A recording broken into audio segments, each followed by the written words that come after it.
G'day mate and welcome to Capital History with me, Jenny. Today we're going to be looking around Tanakona. Tanakona is a wonderful island and well, I've always said that every island is unique and every island gives us a chance to learn something.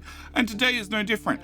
What I've learned during, today's island, Tanakona's island is, the communist force is strong and Tanakona is definitely playing the wrong game.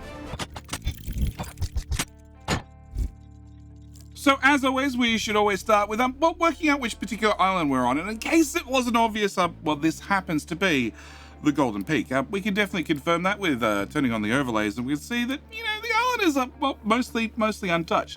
Tanakona's been quite busy doing other projects, a little bit of forestry here, there, and everywhere. Now, we should probably start with a couple of Easter eggs and a couple of other items that they've left around the island for us. First off, in case they were curious as to what game they were playing, they did write it down here right for us to make sure they're actually playing Capital History, just in case they were unsure. Also, they named their map. This is the Forest Peak. Yeah, Forest Peak by Tanakona. Yeah, now we're going to start with contracts. No, let's start with the captain's office, which you may notice has been renamed to the principal's office. There's going to be a couple of Easter eggs we're going to find as we wander through the island, because Tanakona has chosen to rename a couple of buildings along the way. So first off, we can see we have plenty of food 1 and 2, which is very, very good. It's very good to feed your Soviet Republic people as much food as possible to raise the union as high as possible. Also, because we are in the Republic, we're telling the people of the Republic that if you believe you're healthy, you are actually healthy, and you get an extra 10 health points. Very, very important. It's all about that social belief. As for the industrial edicts, we have vehicle saver 1 and 2, also ship fuel saver, maintenance reducer 1, 2, and then recycling increase 1, 2, and 3. Now, 1, 2, and 3 makes sense because number 1 costs you 1 uni, 20%. Number 2 costs you, another 1 uni for 15%, diminishing returns and all that sort of stuff. Number 3 costs you, 1 uni for another 10%. Number 4 is a little bit more expensive. That's 2 uni for 10%. Yeah, diminishing returns, but yep, this is what they've chosen.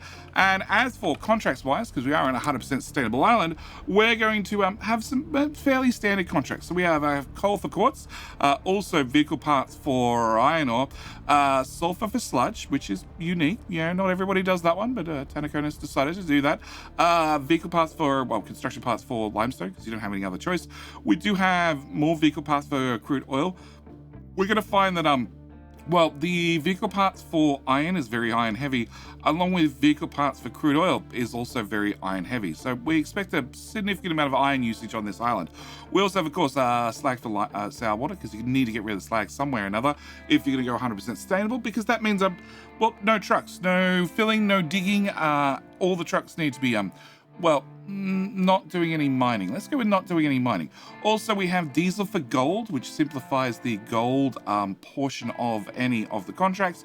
Finally, we have lab equipment for copper, which is also more iron heavy than it is copper heavy. So we're going to have a very, very iron heavy island. As for our ships themselves, we have our first ship, which is going to be the Science for Copper. And as we can see, we have a wonderful member of the Republic running this particular ship. Yes, our next ship is going to be vehicle parts for crude oil. Again, another wonderful member of the Republic. Yes, a wonderful member of the Socialist Union, also captaining this ship. We have MV Stoner, which is doing the stone import from the world map. We have MVBBW Shop, which is bringing in the iron ore for the vehicle parts. Right here, we have, this is going to be the slag for sour water. Over on this side, we're going to have the HMS Corruption. Yes, because, they're getting unlimited amounts of gold in exchange for a little bit of diesel. Okay, a lot of diesel, but diesel. We also have the Poop Run. Poop Run sort of makes sense. And we have my MV carbon footprint, yes.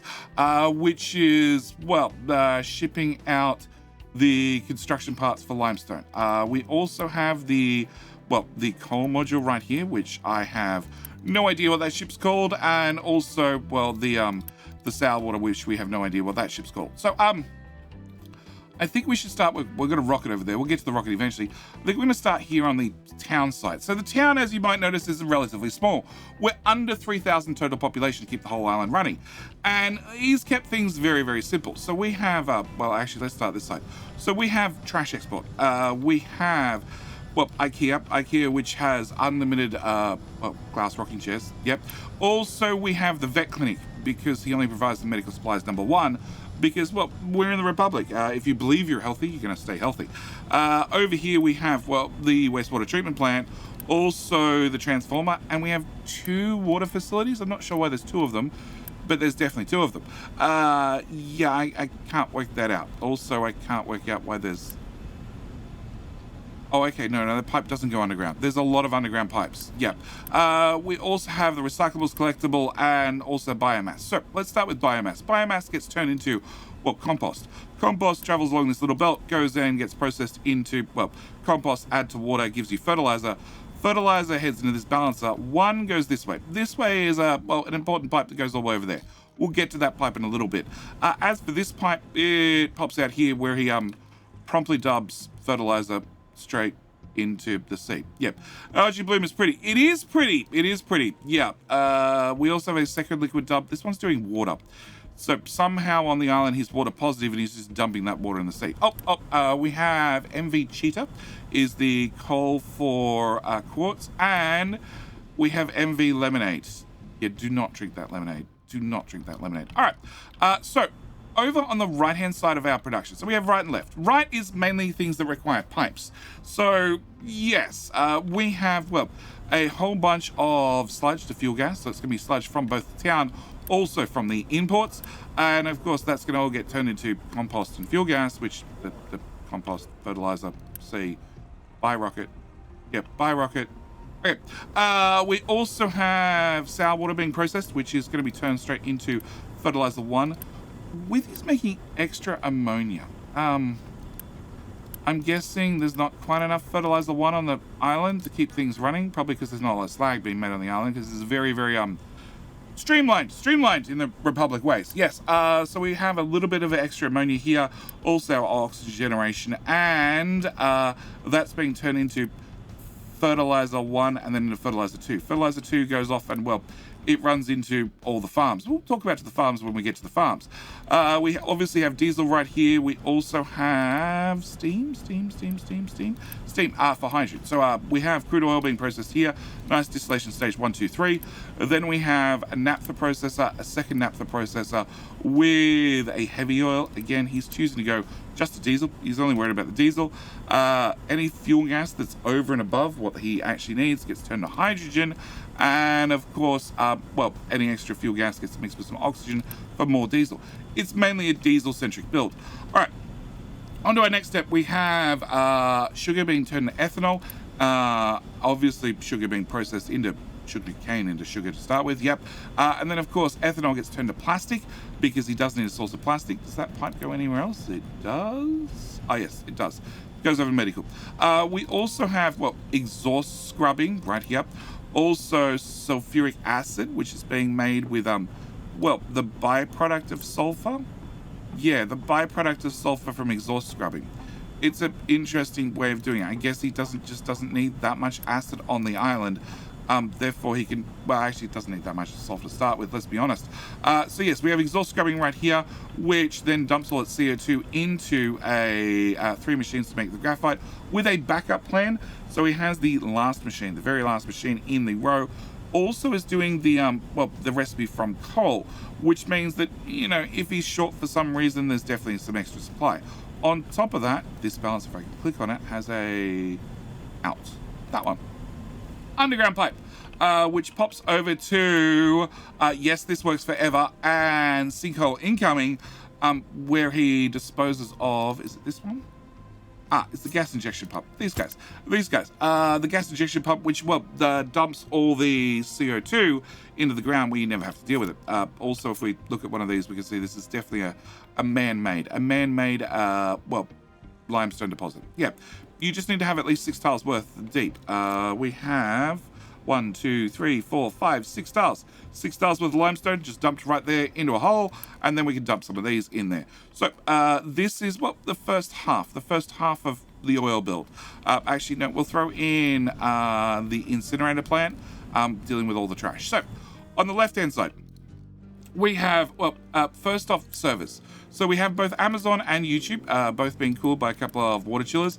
We can see that these are not maxed out. And this is one of the limitations on the island. He's only got 106 teraflops, and we'll see this occasionally goes red because he needs too many teraflops. Doesn't have enough available to support the island's needs. We also have our imports. So we have our rock import, our quartz import, which has been turned directly into sand.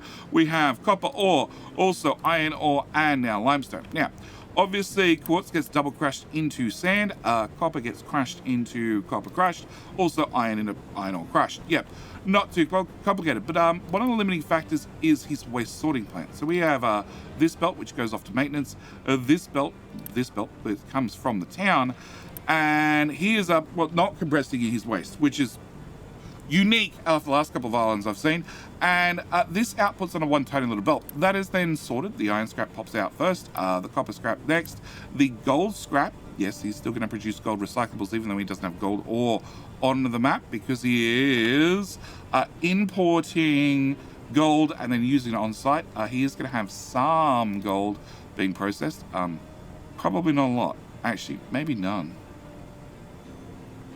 No, it will be processed in maintenance. Yeah, in maintenance. But as you see, we're priority inputting from recycling. So that means that this is his buffer. That's it. So this is going to occasionally jam where they can't get materials out, like right now, where there's probably some copper and some other materials stuck in here somewhere. We have copper being split off next, then of course the gold, and then finally we have that belt in there. That belt in there is going to have all the broken glass. So, smelters wise, we have a dead simple smelter. Dead simple, arc furnace Mark II, which is going to need a decent amount of power and some teraflops available to, run our iron. We also have an alert here. The world goes dry and has ended because of a low supply of water. That one I'm going to turn off because I changed the map to permanent sun so we can, not have to deal with the weather effects. So, we're making iron, we're making steel, we're making steel, we're making steel. It's, a fairly simple build. It's repeatable. We've seen these 100 times before. There's nothing too special here. Although, I'm not sure if that piping is the best or the worst I've ever seen. Yeah. What's that? That's exhaust. Okay, so you're bringing exhaust from, that, tapping it in on the side. Okay. Yeah, the piping is unique and somewhat claustrophobic. All right, then we can move on to copper. We have just 2 copper smelters, running obviously 2 metal casters along with 2 copper electrolysis machines, and that is his whole copper supply. The next one we have is a glass smelter, which I found to be quite unique. So right here we are making glass mix. So we have salt being made on site with some brine. We have the sand, which came straight from sand crushing. We also have the limestone coming in off, the belt that's buried under here that's doing all the limestone for iron smelting, and then we'll eventually continue off and has a couple more projects, but we'll get to those eventually. One of them's obviously concrete slabs, cement for concrete slabs. So yes, he's making all this here and then putting on a straight belt that will feed straight into the smelter. But of course, he's also got that broken glass that he needs to deal with. So he has used the beauty of, the fact that you can prioritize 2 different recipes. So he has both of these going into 2 separate inputs because, of course, when it comes to the broken glass recipe, this is, glass itself. Glass itself is a unique recipe in the fact that it only needs 1 belt's worth of material in, and the arc furnace has 2 slots. So he's put glass mix on 1 belt, broken glass on the other, and then using the machine to prioritize the fact that, okay, if you ever have enough broken glass you can process that recipe, do that recipe instead. And then, of course, we have poly. Now, poly is interesting, the fact that there is only 24 molten silicon, therefore 24 molten poly in the whole island. Yeah, that's not a lot. That's really, really not a lot. Of course, over here we have the cement, as I mentioned earlier, and also, a couple of crushers which are doing rock into gravel. Also then doing gravel and manufactured sand. And manufactured sand only has a couple of things it can go into, but one is going to be concrete slabs. Also the other one's filter medium. So he has one right here doing the filter medium. Filter medium obviously is going to be needed for the poop factory, well, the poop processing plant, and also does concrete slabs right here as well. Again, we're going to notice there's a concrete mixer at level 2. It's not even a level 3. It's a very, very basic little guy. And actually, you make 6 cement and you only process 3 cement. So he could make slabs twice as fast if he needed to. Also, the glass makers, they're level 1s. They're the worst kind. They have extra slag output and, well, they waste an awful lot of molten glass. If we go back to you're producing 48. You guys only, well, use 48 to make 24, whereas if we go to this one, it's twice the size, but takes in 48 and gives you back 72 without the slag. So it's actually way more efficient than the basic ones. Yeah, one of those first upgrades I really aim for. All right, then we have storage. So we have iron, steel, copper, not poly, glass, and also concrete slabs. And that steps on to, well, the next spot where we have, the first stage of processing.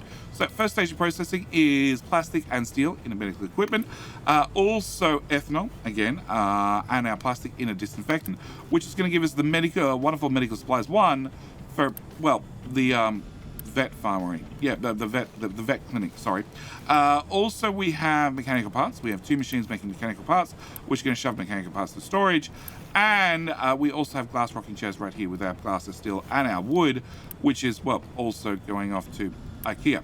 Yeah, the next things we have is we have 2 rubber makers, obviously, running on the diesel recipe, because he's just processing all the naphtha into, well, anything.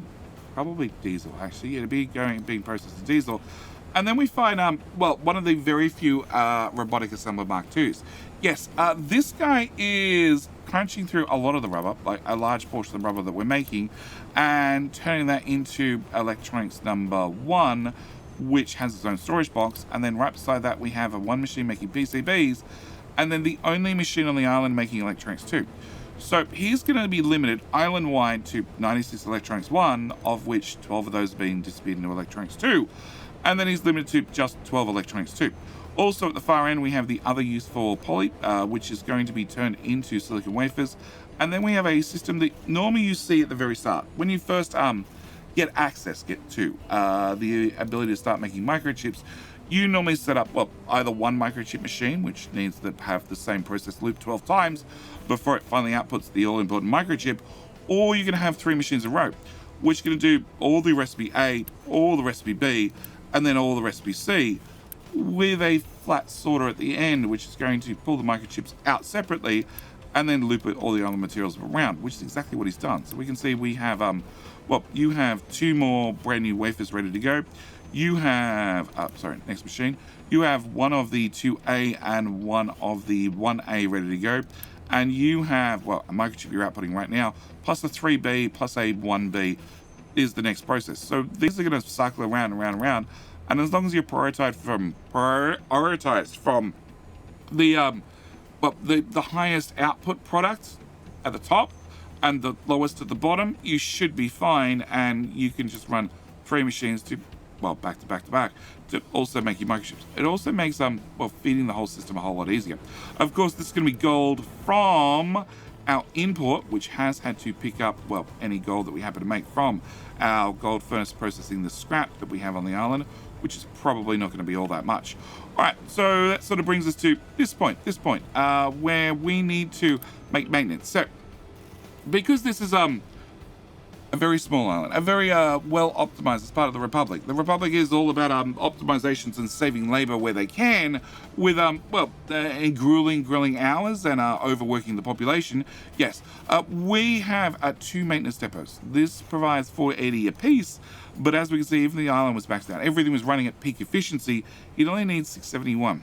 So he's actually overproducing by quite a bit. Maintenance 2 is much worse, because we'd also need 480, and he needs 114 if the island's maxed out.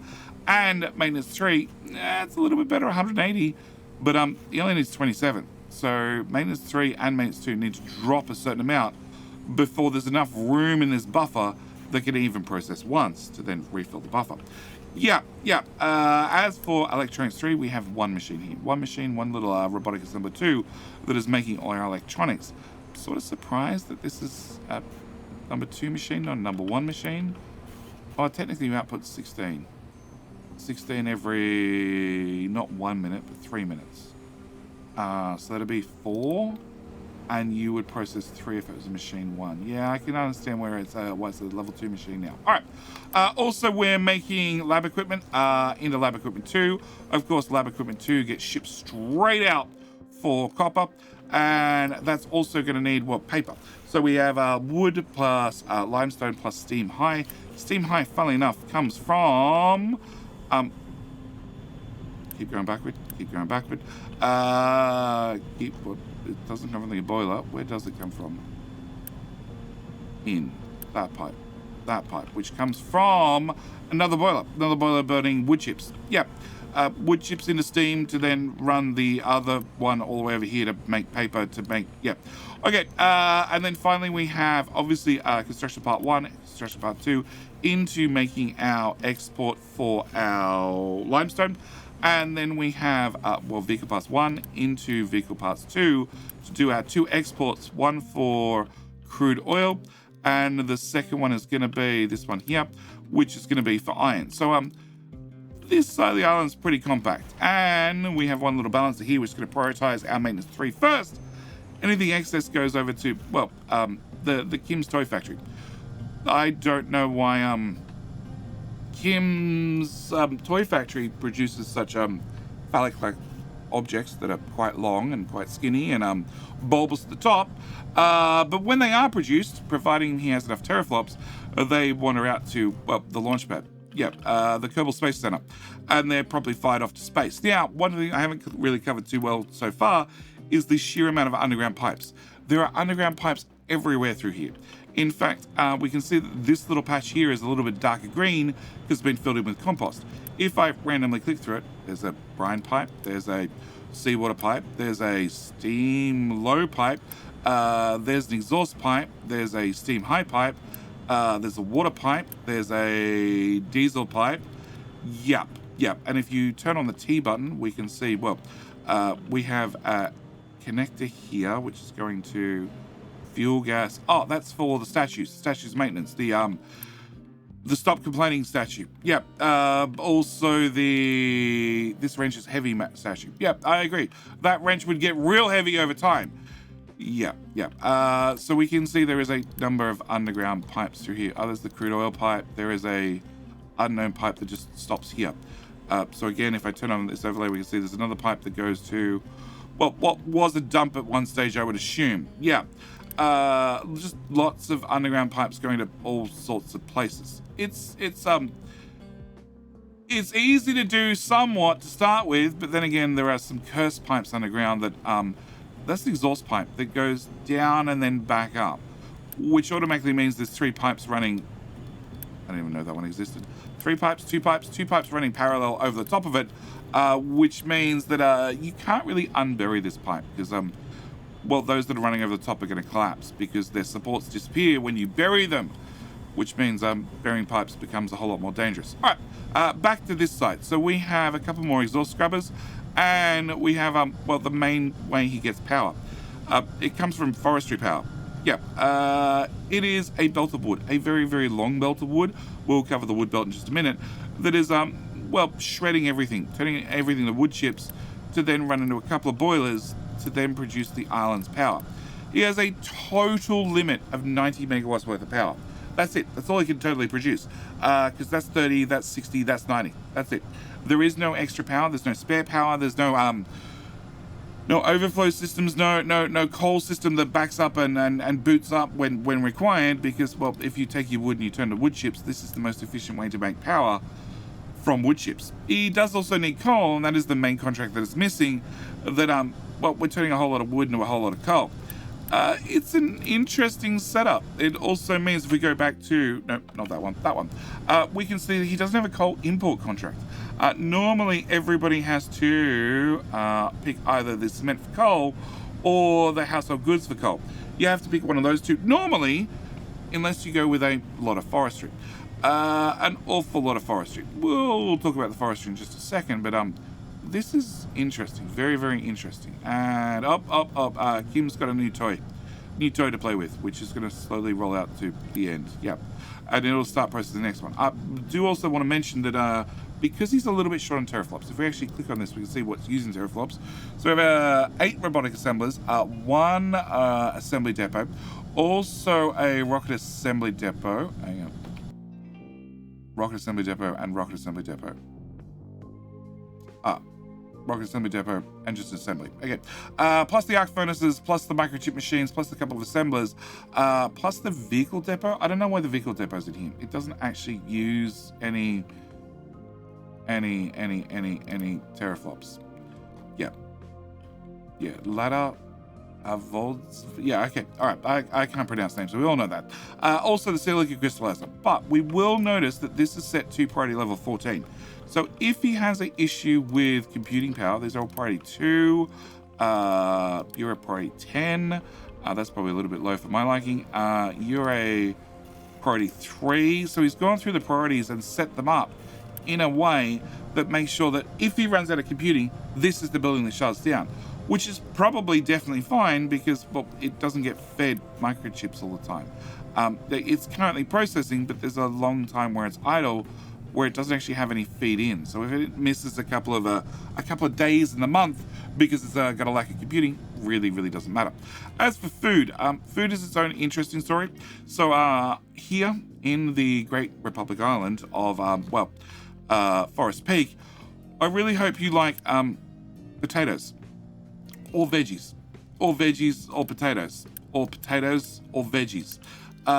You could also possibly eat some sugar, but unfortunately all the sugar gets turned straight into, sugar cane gets turned straight to sugar, which gets turned straight into ethanol, which we do not let the people of the Republic drink. It's just consumed for, providing them a couple of medical supplies for the vet clinic. Yep.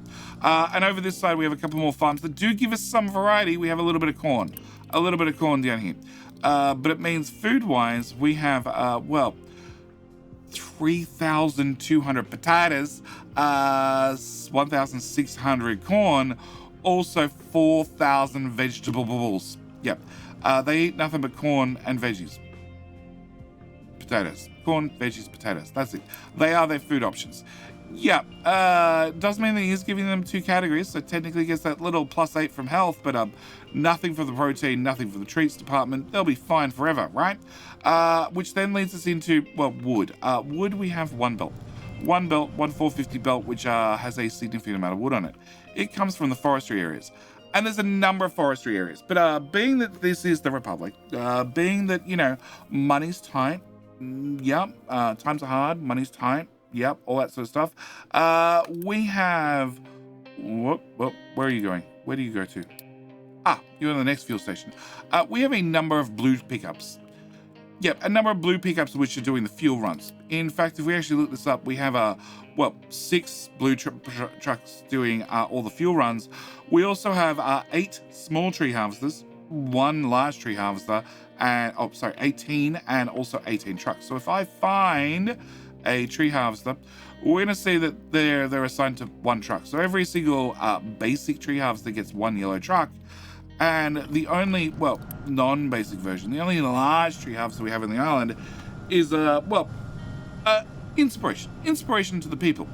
He just sits down here beside the sign to make sure that people are inspired to, work hard today, work hard tomorrow. So eventually, maybe sometime in the future, we can eventually afford a large tree harvester, just so we can have more days off. But only if the Republic decides we deserve more days off.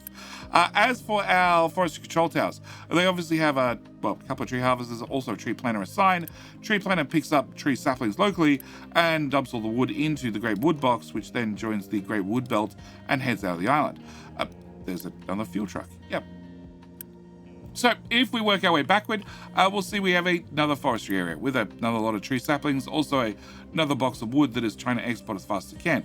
As for the tree saplings, they're all belt fed into, well, the wonderful unit storages, so that definitely keeps things optimized and running. We follow the belt back again, and we find, well, another forestry area with a ghost belt. These are the best types of belts.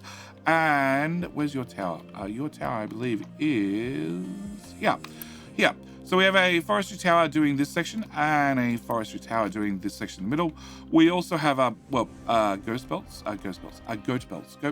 and also a goat fuel line running down to this plateau over here, which has another couple of forestry areas.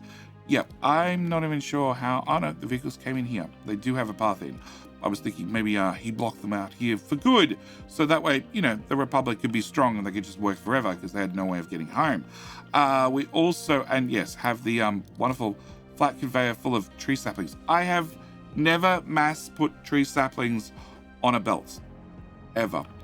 I don't even think that's something I would ever feel the need to do, but yes, Tanakona has definitely decided that I am more than happy to have a goat belt full of tree saplings. Yep, we have yet another planting area with a smaller planting plateau, I guess this would be. Unless you happen to be a mining area. Oh, you're a mining area with absolutely nobody assigned. And then we get to the real gold of the island, the real heart of the island, what really keeps the island running, which is, 0, 2, and 4, all doing trees. Well, tree saplings. Yep, these are also fertilized with the poop of the people, the organic fertilizer. They're set to 120, they'll never get that high, they'll only get to 100, but these are providing all the saplings, which are going to ride on, I've definitely never seen saplings on a Mark II belt, yep, and then into, there's not even a local storage box. There is a decent sized box here. Oh, that has a belt 2 in, yeah, okay. Also pops down to yet another plateau with yet more tree planting and tree harvesting. Yeah, this is again a multi-level stage. Yep. We do have the occasional fuel depot laying around the map, and we have, what could have been of the island. We have a whole bunch of solar panels. Yes, he could put down all the solar panels and then no longer have an issue. He also has some servers, you know, in case he actually wanted to fix the red teraflop button. He could, four teraflops or something, he'd be solved for good. A whole bunch of spare poly, also an awful lot of electronics 3, like an awful lot of electronics 3. As for the island, it's mainly untouched. Like he started playing the game, he thoroughly enjoyed the game. He was obviously mining out a little bit of everything from all over the map and tidying it up, and then decided, you know what, I like trees. I really like trees. I also really don't like, I swear, it's safe. Trust me, bro. Yep, good old trust me, bro. We also have a whole lot of rainwater catches over here, which are linked to if this goes dry, the world has ended, which is what I did when I started touring the map. Yes, we have yet more forestry area, in case you're curious.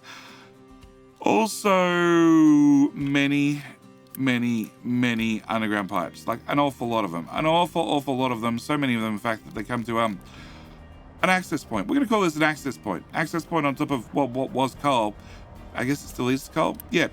With idle, but it is connected, so it's probably water. That's also probably water. We have a diesel pipe going out to fuel everything. We have a fuel gas pipe we're going to go look at in a minute.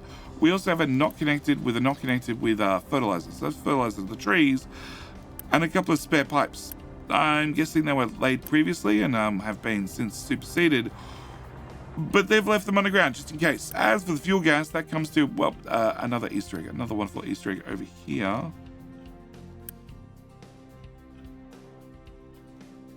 Why do you have a connector underground? Oh, that goes to nowhere. I was worried. All right. Which comes to, the great statue of where did everybody go, which is where he was mining out iron ore and then went, you know what? I like me trees. So he's gone 100% sustainable with trees instead. And in fact, if we turn on the layers, and let's turn off that, all of that. Cool. Yep. And then we turn on mining and dumping. we can see that forestry, more forestry,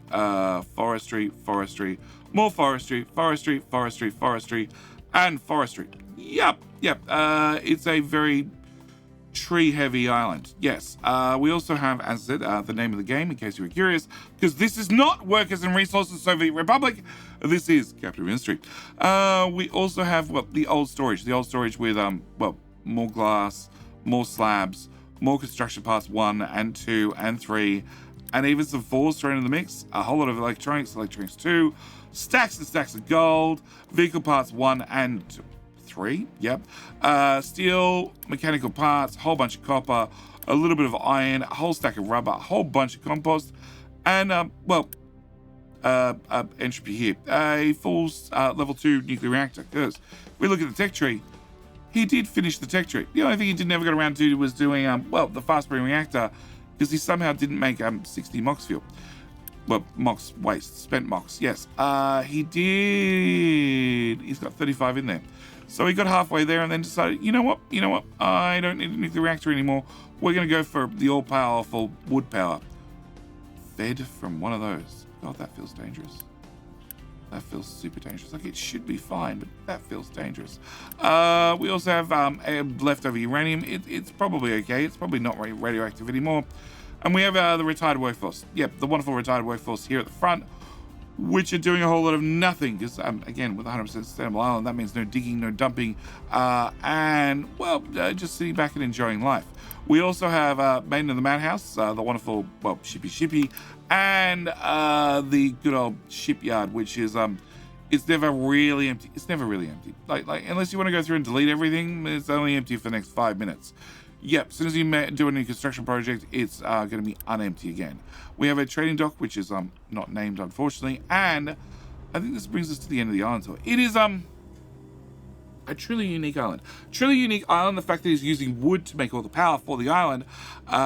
We do have farms running out of water, but that's a me problem, or my fault, rather. And how long? You've got quite some time before you'll be built. Yeah, we do have a truly unique island. Now, I imagine I would have seen this sooner or later. I would have seen somebody decided, nope, I'm going to go for wood power. I didn't expect coal power with the wood power. I imagine that would happen. One thing I'm waiting for is, well, the next logical step. The next logical step where somebody decides they're going to go for, well, complete domination with carbon dioxide plus hydrogen equals fuel gas. Don't forget you can make hydrogen from, well, just water.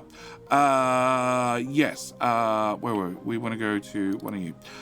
Yeah, complete domination with carbon dioxide, which you need to actually produce. Yep, you need to produce that somehow. Yeah, there's lots of different options, mainly exhaust scrubbing to get some carbon dioxide to get fuel gas, to then turn fuel gas plus oxygen to diesel. And I'm waiting to see the next island where somebody has gone complete green. Everything comes from trees, and technically you can burn a whole bunch of trees for a whole bunch of exhaust to make a whole bunch of carbon dioxide, to then combine that with some hydrogen to make some fuel gas, to then take that fuel gas and, well, convert it across to diesel to run any vehicles you may have left on the island. In theory, and as we've seen it many, many times before, it can be done without vehicles. In fact, I'm going to suggest down in the description below, also probably in the first pinned comment, there's going to be 2 different island tours that you might want to look at if you've enjoyed this particular video. First one is going to be Tippy's Island of Opulence, which is entirely different to, well, the Forest Peak by Tanakona. It's, well, much more... opulent. Yeah, there's no other word for it. They've really gone above and beyond and designed a perfect paradise. And of course, after that, I think we should go, the other one should be Sherman's spaghetti nest, where there is not a single vehicle left on the island. Everything is running by belts. It's an interesting contrast to this particular island. But I think this is where we're going to call it. I am going to, again, thank Tanakona for sending me this save. It's an interesting save, especially because, well, the power of the Republic is definitely impressive. The fact that they are running and launching rockets with, well, everything powered by wood. An awful lot of wood is interesting, not something I thought I'd say.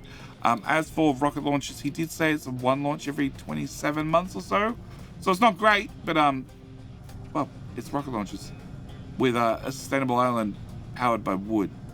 I don't know. I'm just, it still gets me. Every single time I say it out loud, it still gets me. Anyway, I'm going to leave this particular island here. As always, thank you guys so much for watching. Do hope you've enjoyed, and we'll see you in the very next video. All right, bye.